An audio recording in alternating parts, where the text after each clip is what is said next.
Welcome to Fast Effect Double Speed Magic: The Gathering from ELD's Time Vault Games in Bellingham, Mass. We have Hogaak with a turn 1 Stitcher Supplier versus Dreadstill with a turn 1 Delver of Secrets. Pretty much two ideal openings here. Bloodghast coming back from a Bloodstained Mire.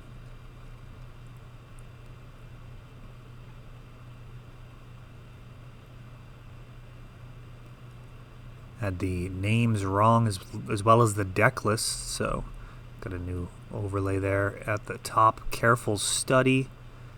Digging and seeing some dangerous cards there. Couple of Bridge from Below. We've got a Gravecrawler. And I think there was a Hogaak in hand. I mean, this could be time to jam him, absolutely, leaving everything but the bridges in the graveyard. And it's an 8/8.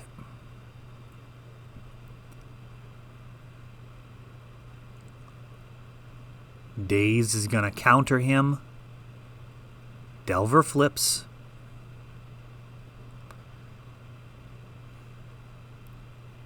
Not enough cards to recast Hogaak. But right now, Nathan would actually be winning the race. Another Delver added to Rude's board. And an Altar of Dementia.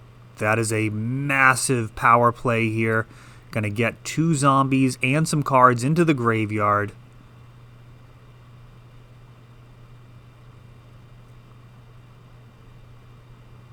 I was confused for a second. I was like, why is that Stitcher Supplier? What is he doing? Bloodghast going into the bin as well. And now Hogaak coming in. If this one sticks, it's likely over. Rodney recognizing that and is going to scoop it up. Basically, for those unfamiliar with Hogaak, he would be sacrificed to the altar to mill 8 cards into Nathan's graveyard. Then that would also create 2 zombies. Eventually, you end up with all 4 Bridge from Below in your graveyard. So every iteration nets you 4 zombies.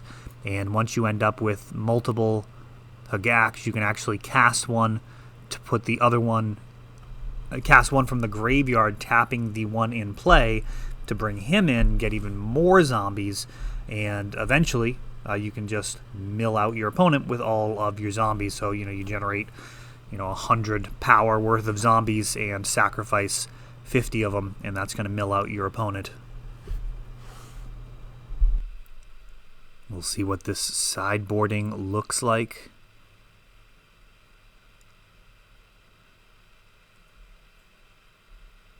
Nathan mulliganing Rodney. Has to think this over. Actually, he must be keeping because he's going to be on the play. Occasionally, players will do that out of order. When you're on the play, you actually have to decide first. If you're on the draw, you want to wait until they say so. No reason to give them extra information unless you are just really in a hurry. Underground Sea into Careful Study. All sorts of quality cards to throw into the bin with Careful Study. You've got Vengevine, Bridge from Below. Hogaak is totally fine as well. Bloodghasts come back easily, as do the Gravecrawlers once you have a zombie. So Careful Study, very similar to a Thoughtcast in this deck. I guess even better, really. It's better than just a 1-mana draw 2 in this deck.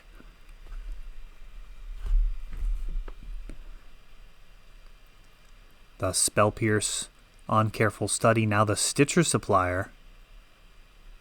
Rodney with a Mishra's Factory on board.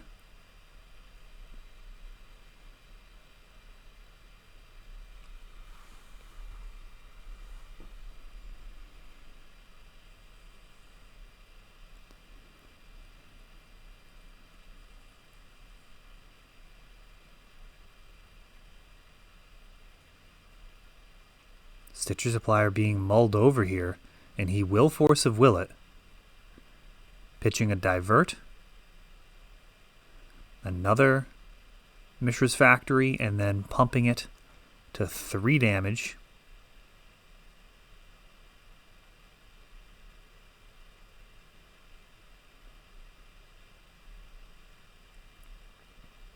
During the end step, grabbing Dryad Arbor.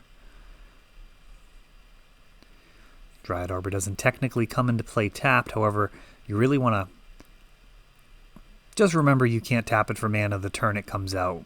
I mean, it does come into play untapped, so it can make a great surprise blocker, but you do have to be very careful to make sure that you're not getting tripped up with your mana base. And a Bayou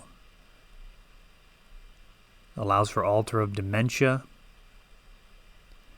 Dryad Arbor getting in there for 1.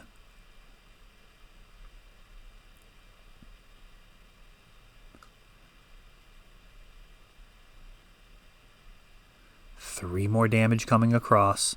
And this Altar, one of the scariest cards in the deck. We've got Vengevine being cast.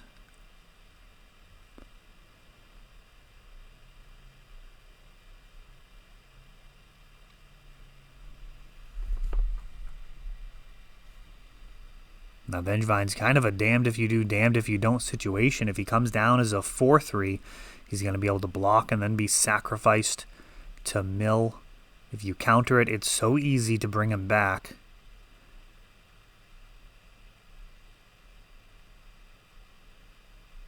Nathan actually winning the race right now. So if Rodney continues to tap out each turn, Vengevine will just close it out anyways. I mean, this is a very difficult spot.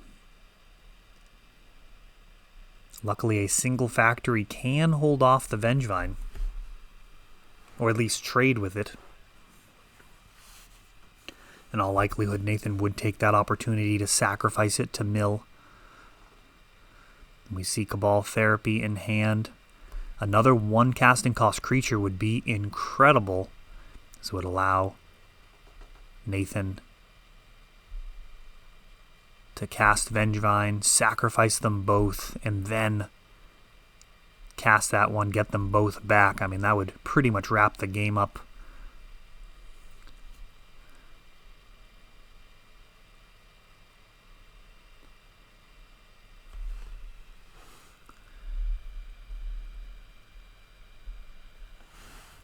Cabal Therapy targeting Rodney.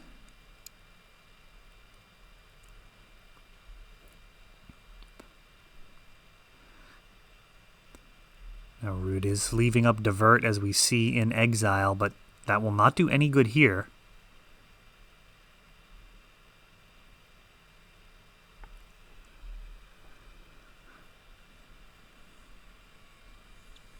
He's thinking this over. Difficult to know what he is considering. He's going to Surgical in response. And there's a bunch of Force of Will action in hand, so Surgical.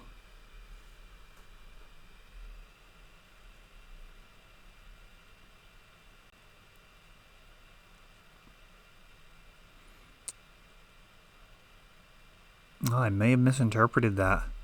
Maybe he named Surgical Extraction and then flashed it back and got the Force of Wills.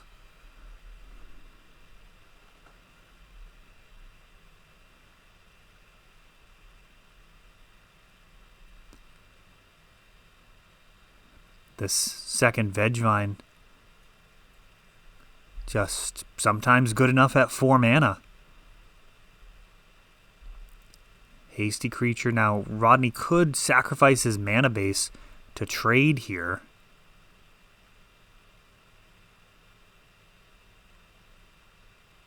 And it's really a question if Nathan would even rather get rid of Rodney's 2 factories or mill himself. Animate. Pumps. And yeah, Nathan is totally fine with just killing that pair of creatures.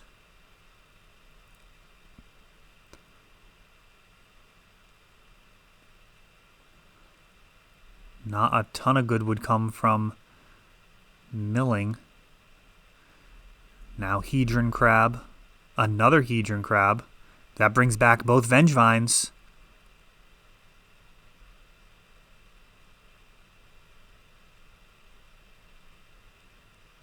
That is a trigger. He could respond with a surgical if he has it. He's at just 4 life.